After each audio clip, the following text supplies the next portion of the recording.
Hello, Ram Ram, नमस्कार। अनन्या लोकगीत channel में आप सबके दिल से स्वागत बा। तो आज लेके आया है पुराने ज़माना के सोहर गीत। और ई सोहर गीत दीदी के बड़ी सास बताए हैं। तो बड़ा प्यारा ये गीत बा और केहू चैनल पे ये गीत पैबो ना करबा। तो चला सुनावत है, अगर अच्छा लगी तो हाथ जोड़ के निवेदन बा कि दीदी चैनल का ढेर सारा प्यार दुलार आशीर्वाद देवे जाया।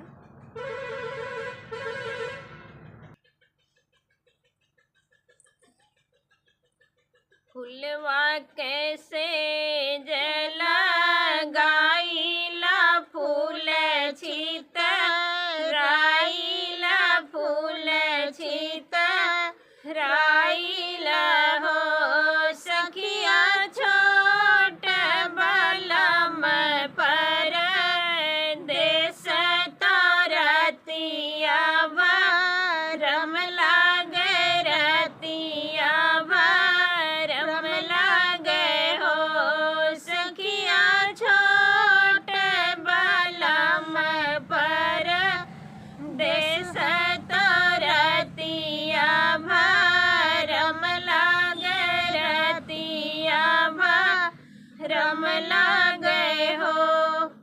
बरहे बारिश हरी आइन बिरिछ तारा ठाड़ भाई बिरिछ तारा ठाड़ी भाई हो हरे छाय मरदवा के बिचवा कचहरिया लगावै कचहरिया गावाई हो रमा छाठ मरदवा के बीच कचहरिया गावै कचहरिया गावाई हो। तुई मोरी नाना दोसे ननदो तू ही ठाकुर राइनी तू ही ठाकुर राइनी हो। ननद जातु बोलब तू अपने बिरना वरहनवा मोर छोड़वत वरहनवा मोर छोड़वताई हो। ननद जाई बोलब तू अपने बिरना वरहनवा मोर छोड़वत वरहनवा मोर छोड़वताई हो। तुही मोरे भैया से भैया तू ही सिरी साहेब तू ही सिरी साहेब हो। भैया भाऊजी के लगी गाए काजत तोह के बोलावत तोह के बोलावत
ही मोरे ननदो से ननदो तू ही नी ठाकुराइन तू ही नी ठाकुराइनी हो। ननदो फिरू से बोलव तू अपने बिरना में हनवा मोर छोड़वत में हनवा मोर छोड़वतनी हो। ननदो फिर से बोलव तू अपने बिरना में हनवा मोर छोड़वत में हनवा मोर छोड़वतई हो।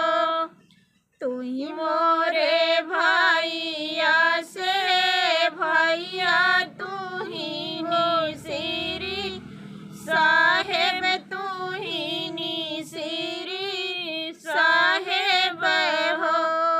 भैया भाऊजी के डसल नागिनिया तो बिरखवा फाइल गाए बिखवा फाइल गाए हो। भैया भाऊजी के डसल नागिनिया तो बिखवा फाइल गाए बिखवा फाइल गाए हो। काऊ करत रहनी कहवा तो हरन काऊ करत रहनी कहवा तो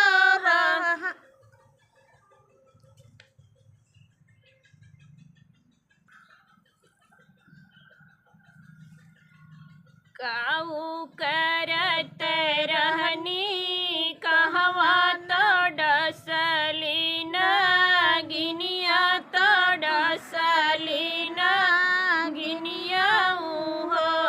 बहिनी कवने अंगुरिया में डसल तो बिखवा फाइल गाए बिखवा फाइल गाए हो। बहिनी कवने अंगुरिया में डसल तो बिखवा फाइल गाए हो। दूधवा जमावत रहनी तहूदी के दूधवा जमावत रहनी हौदी तर नगिनिया रहली हौदी तर नगिनिया रहली हो। भैया बिचलिया अंगुरिया में डसल तो बिखवा फाइल गाए हो।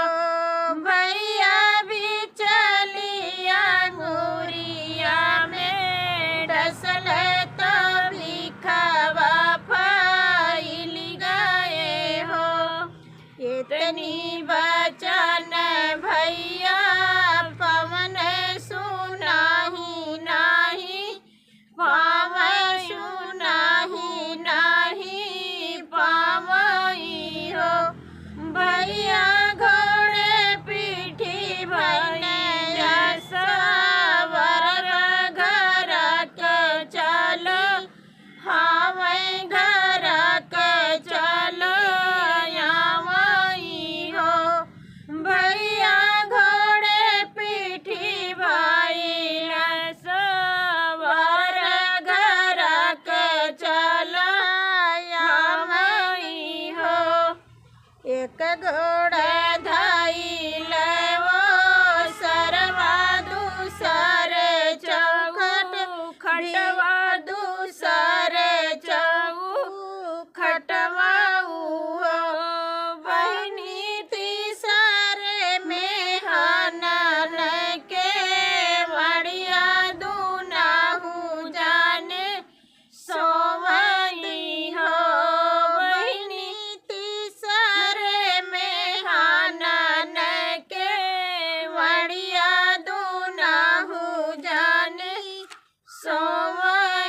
होई है भतीजवा तोहरे लाई हो बहनिया जुके नवाए महिनवा होरिला हमरे होई है भतीजवा खेलाई हो।